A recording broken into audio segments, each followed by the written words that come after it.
आप सभी प्यारे बच्चों को मेरा प्यार भरा नमस्कार। मैं शिवा आप सभी लोगों के आपके अपने YouTube channel math bye Shiva में आपका स्वागत करता हूं। मैं आपके बीच में आज एक नई क्लास लेकर बहुत ही शानदार क्लास लेकर आपके बीच में आ चुका हूं। आज की क्लास में हम लोग त्रिभुज से संबंधित कुछ तथ्यों के बारे में पढ़ने वाले हैं। व्हाइट बोर्ड पर आपको पहले से ही लिखा दिखाई दे रहा होगा। समय बचाने के लिए हम सारी चीजें पहले से ही नोट कर चुके हैं कि हम लोग आज की क्लास में क्या क्या पढ़ने वाले हैं। हम लोग पढ़ेंगे कि अंतः केंद्र यानी इन सेंटर क्या होता है, जानेंगे कि परिकेंद्र या सरकम सेंटर क्या होता है, शीर्ष लंब क्या होता है जिसको इंग्लिश में एल्टीट्यूड कहा जाता है, अंतःवृत्त यानी इन सर्कल क्या होता है, परिवृत्त यानी सरकम सर्कल क्या होता है। तो सबसे पहले हम जो पहले नंबर पर लिखे हैं हमारा त्रिभुज लिखे हैं। त्रिभुज क्या होता है, एक आसान सी भाषा में हम लोग जानते हैं कि तीन रेखा खंडों से घिरी हुई बंद आकृति को हम लोग त्रिभुज कहते हैं। यानी जो ट्रायंगल होता है एक क्लोज शेप होती है, एक क्लोज यानी बंद आकृति होती है जिसमें कितनी भुजाएं पाई जाती है, तो तीन भुजाएं पाई जाती हैं। पिछली कई क्लासों में हम लोग लगातार त्रिभुज के बारे में चर्चा कर रहे हैं, आप इतना जानने में अब बाकी नहीं होंगे। तो चलिए अब हम लोग शुरुआत करते हैं इन सेंटर यानी अंतः केंद्र के बारे में। उसके बाद से लगातार इसी सीरीज में हम लोग पढ़ेंगे। तो सबसे पहले हम पढ़ेंगे अंतः केंद्र। अंतः केंद्र यानी इंग्लिश में अगर इसको कहा जाए तो इन सेंटर कहा जाता है। अंतः केंद्र क्या होता है, अंतः केंद्र को समझना बहुत ही आसान है, बहुत ही सरल है। मान लीजिए कोई त्रिभुज है, जब कोई त्रिभुज है तो हम लोग त्रिभुज एक बना लेते हैं। ये हमारा त्रिभुज हो गया, ये कोई त्रिभुज है। अब हम बात किसकी कर रहे हैं, अंतः केंद्र की कर रहे हैं। तो अंतः केंद्र कहते किसे हैं, परिभाषा से पहले समझ लीजिए।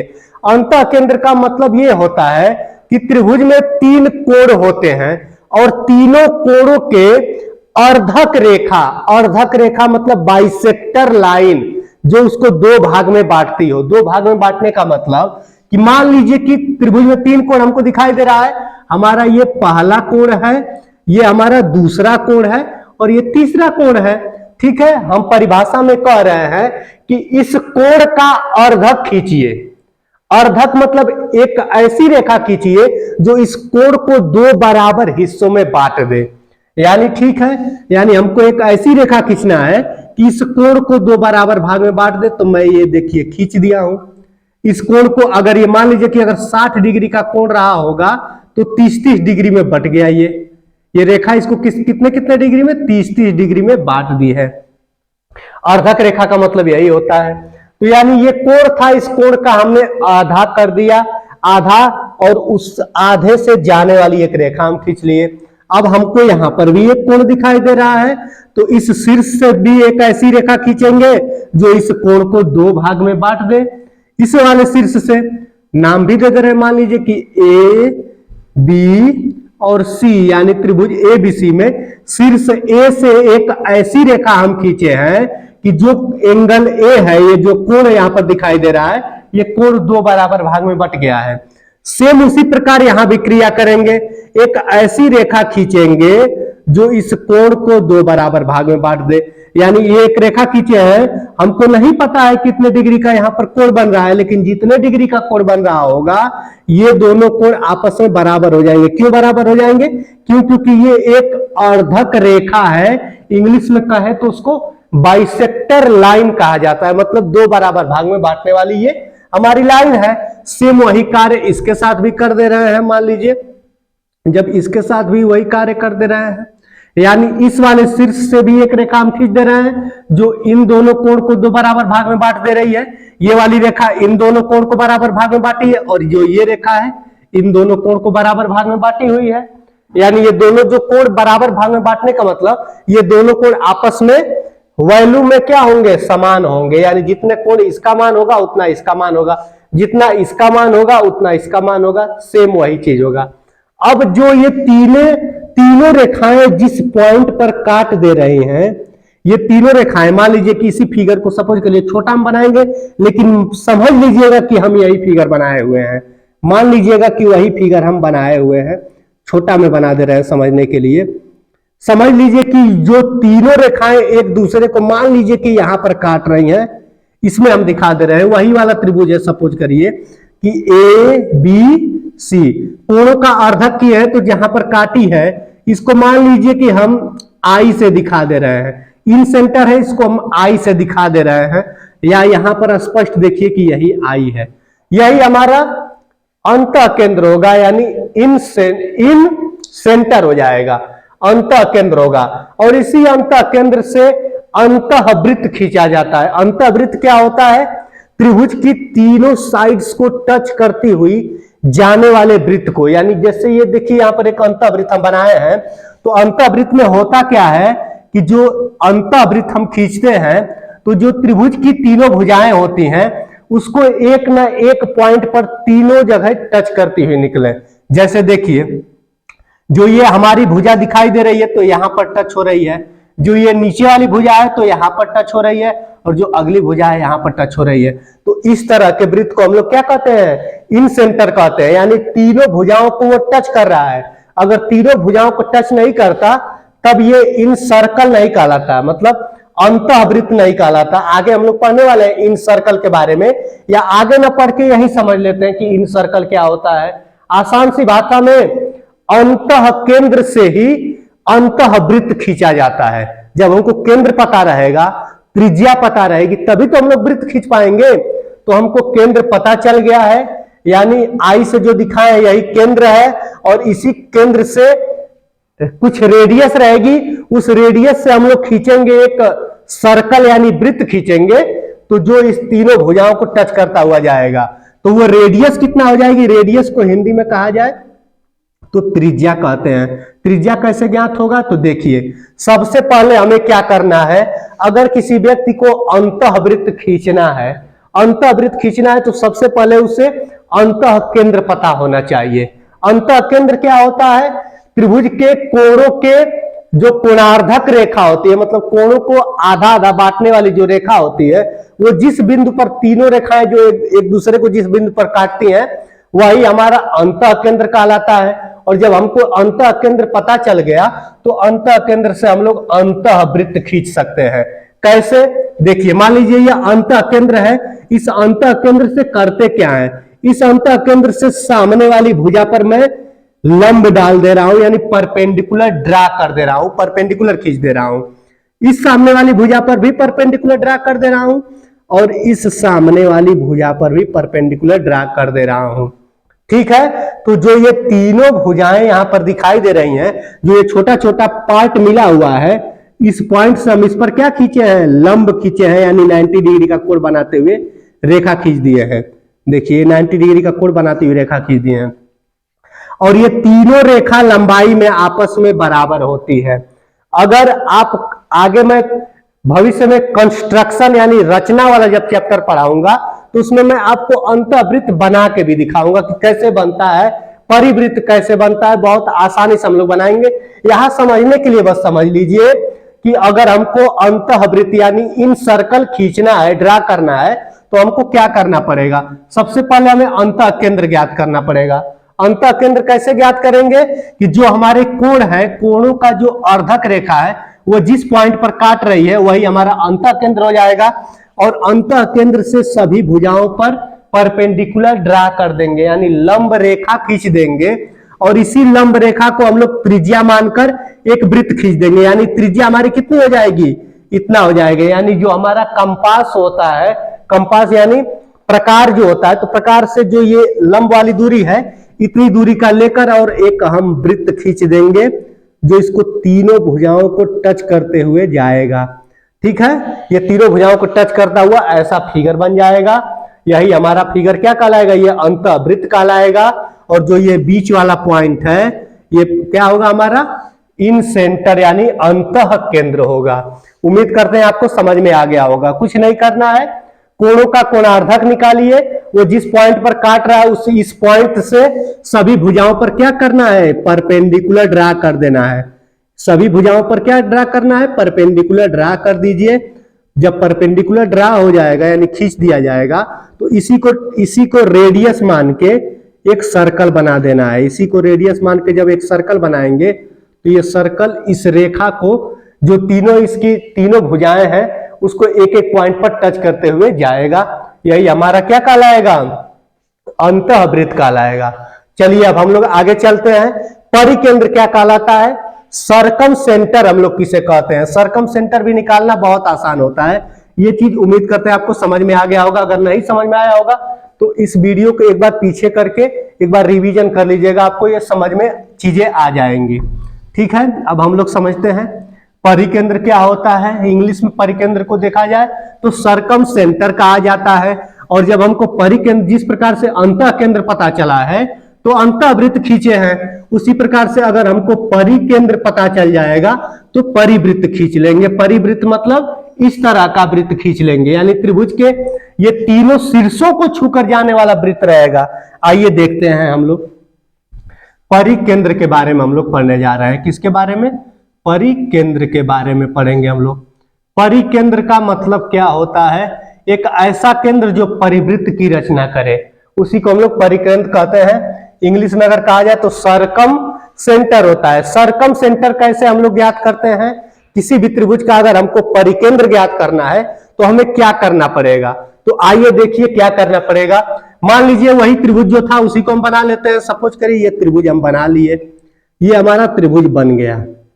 ठीक है, तो त्रिभुज बन गया।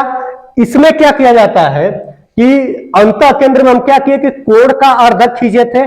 इसमें जो भुजाएं हैं, त्रिभुज की तीन साइड होती हैं, तीनों साइड का परपेंडिकुलर बाइसेक्टर खींचना पड़ेगा, यानी लंब समद्विभाजक रेखा खींचना पड़ेगा। यानी एक ऐसी रेखा खींचना पड़ेगा हमको जो इस रेखा पर, जैसे तीनों रेखाएं हैं, यहां पर एक हमें रेखा खींचना पड़ेगा। जैसे मान लीजिए हम खींच रहे हैं, जैसे देखिए ये सपोज करिए कि ये एक हम रेखा खींच दिए। ये रेखा क्या क्या गुण रखती है, तो इस रेखा में दो गुण है। ये रेखा एक तो इस भुजा को दो बराबर भाग में बांटी है और इस पर परपेंडिकुलर भी है। इस पर परपेंडिकुलर होने का मतलब 90 डिग्री का कोण बना रही है। इसी को लंब समद्विभाजक रेखा भी कहते हैं। जैसे मान लीजिए कि अगर कोई रेखा है 6 सेंटीमीटर की और 6 सेंटीमीटर का इसका परपेंडिकुलर बाइसेक्टर खींचना है, यानी लंब समद्विभाजक खींचना है, तो लंब समद्विभाजक एक ऐसी रेखा होगी जो इसको दो बराबर भाग में भी बांटेगी, यानी 3-3 सेंटीमीटर में बांट भी देगी और इस पर 90 डिग्री का कोण भी बनेगा। तो जो त्रिभुज की तीनों भुजाएं होती हैं, उन तीनों भुजाओं का हमें इसी प्रकार से परपेंडिकुलर बाइसेक्टर खींचना पड़ेगा। सबसे पहले तो हम पहली भुजा का खींच चुके हैं, फिर मान लीजिए दूसरी भुजा का खींच दे रहे हैं। पहली भुजा खींच के थोड़ा सा आगे तक इसको बढ़ाए हुए, दूसरी भुजा का परपेंडिकुलर बाइसेक्टर मान लीजिए खींच दिए, और ये जो हमारी तीसरी भुजा है, तीसरी भुजा का हम परपेंडिकुलर बाइसेक्टर खींच दिए। ये हमारा पहली भुजा का परपेंडिकुलर बाइसेक्टर हो गया, ये दूसरी भुजा का परपेंडिकुलर बाइसेक्टर हो गया, और ये तीसरी भुजा का परपेंडिकुलर बाइसेक्टर हो गया।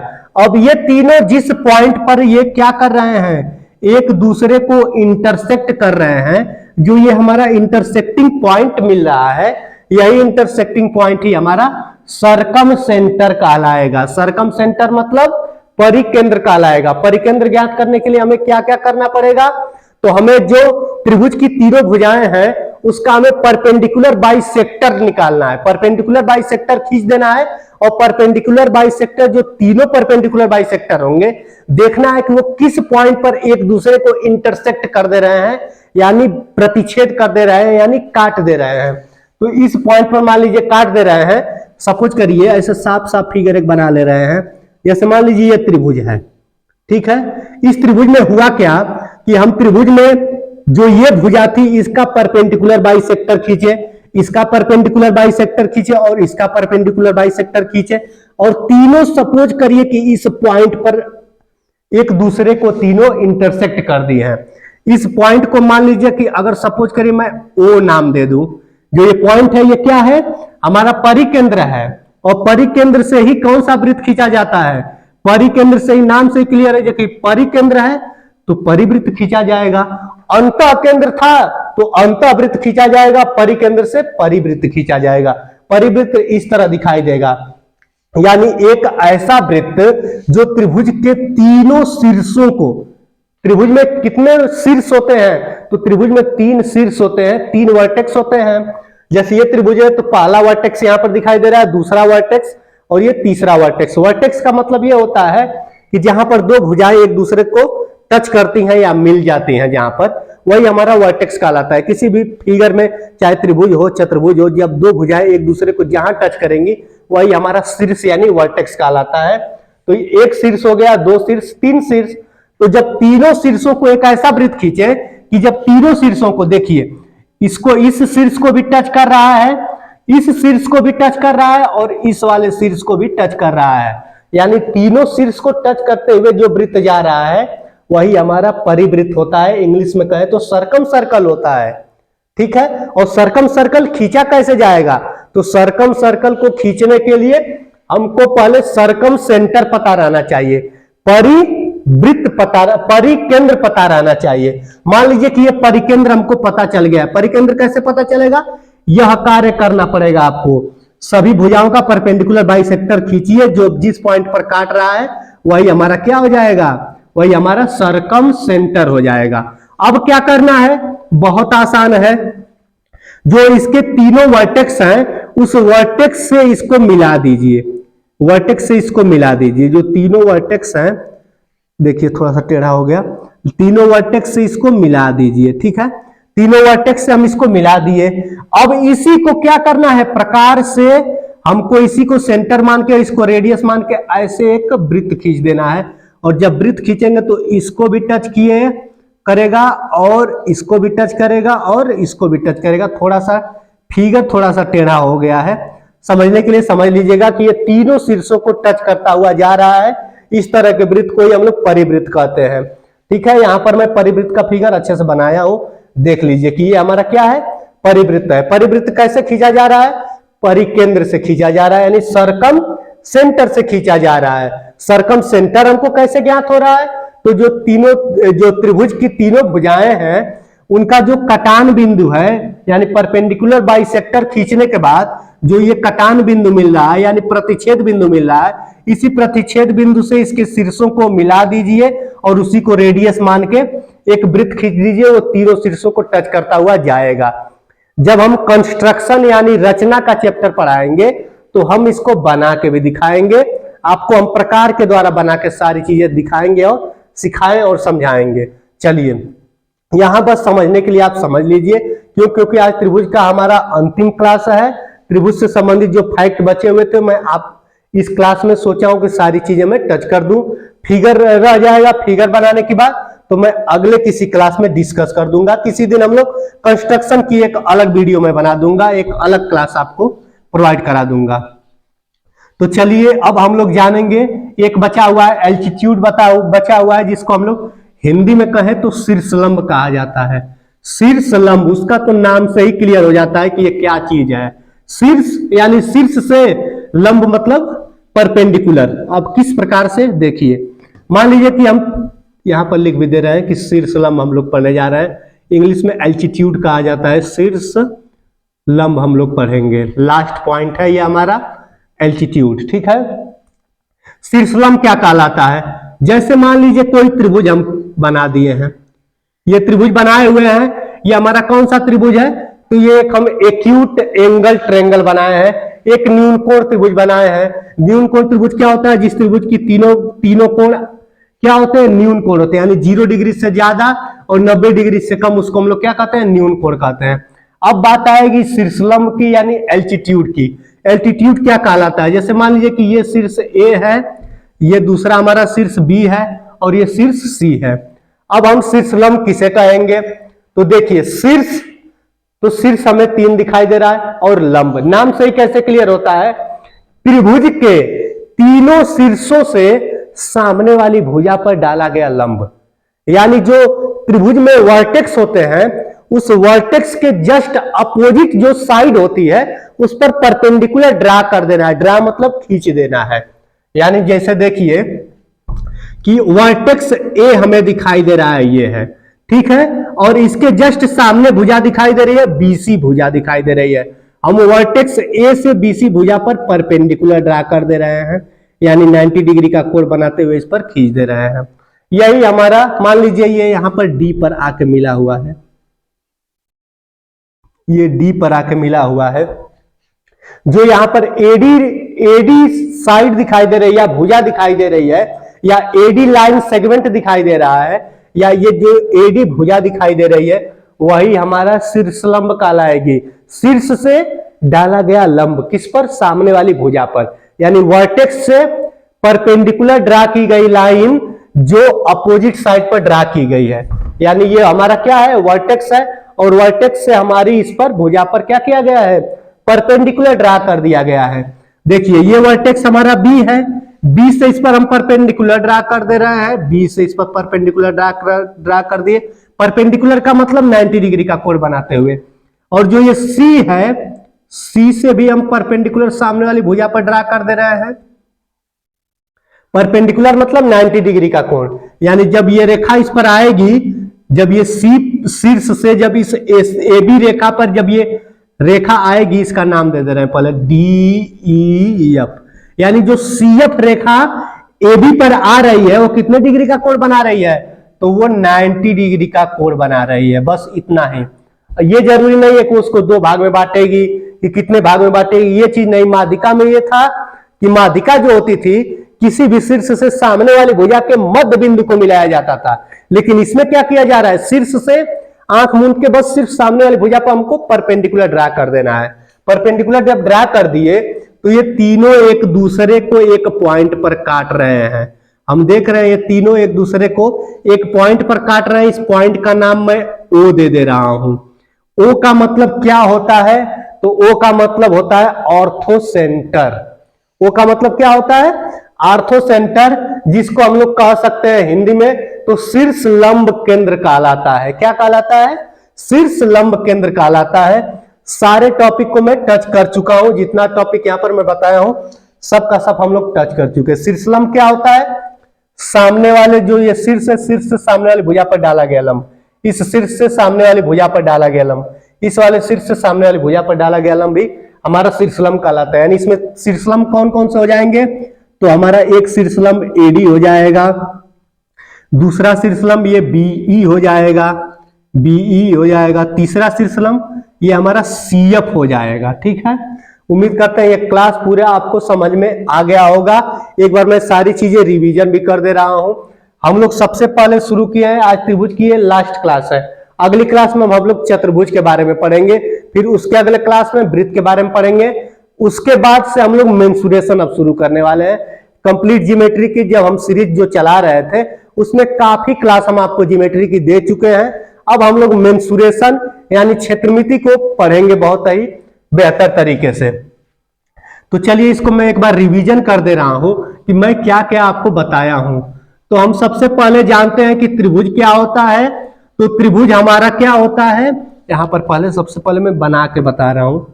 त्रिभुज क्या होता है? तो तीन रेखाखंडों से घिरी हुई बंद आकृति त्रिभुज कहलाती है। यानी त्रिभुज में क्या होता है? तीन रेखाखंड होते हैं, तीनों रेखाखंडों से घिरी हुई बंद आकृति बनती है, यानी क्लोज फिगर बनता है। क्लोज फिगर का मतलब कि अगर इसके अंदर कोई वस्तु है तो इसको बाहर निकलने का कोई रास्ता नहीं है।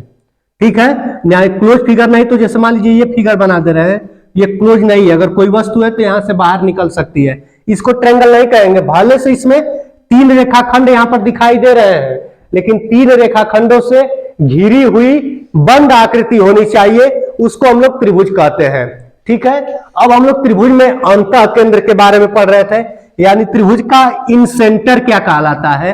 तो अंतः केंद्र में हम लोग जाने हैं कि किसी भी त्रिभुज में, जैसे मान लीजिए फिर से बना दे रहे हैं इस त्रिभुज को, किसी भी त्रिभुज में सपोज करिए जो त्रिभुज है, तो किसी भी त्रिभुज में जो इसके कोण है, जो त्रिभुज के तीनों कोण होते हैं, इन कोणों का अर्धक रेखा खींचिए और वो अर्धक रेखा जहां पर काटेगी वही हमारा अंतः केंद्र यानी इन सेंटर कहलाएगा। और उस अंतः केंद्र से फिर क्या करते हैं हम लोग, उस अंतः केंद्र से इन भुजाओं पर परपेंडिकुलर ड्रा कर देते हैं। और परपेंडिकुलर ड्रा करने के बाद जो हमको भुजा मिलेगी, छोटी छोटी भुजाएं मिलेंगी, उसी को रेडियस मान के एक वृत्त बनाएंगे तो इस तरह का वृत्त बन जाएगा। यानी इस त्रिभुज के अंदर वृत्त बनेगा। और अंदर कैसा वृत्त बनेगा, यह वृत्त इस त्रिभुज को कहीं ना कहीं एक पॉइंट पर टच करता हुआ दिखाई देगा हमको। ये वृत्त जो बना हुआ है देखिए, एक एक पॉइंट पर तीनों भुजाओं को टच किया है। एकदम जरूरी है कि तीनों भुजाओं को टच करना चाहिए। सपोज करिए कि मैं ये एक त्रिभुज बनाया हूं और त्रिभुज के अंदर मैं एक वृत्त बनाया हूं जो इसकी दो भुजाओं को टच करता हुआ तीसरी भुजा को छोड़ दे रहा है, तो इसको हम लोग इन सर्कल नहीं कहेंगे। इन सर्कल किसे कहेंगे? जो इस भुजा को भी टच करे, इस भुजा को भी और इस वाली भुजा को भी। ये हमारा तो हो जाएगा इन सर्कल। उसके बाद से क्या होता है हमारा?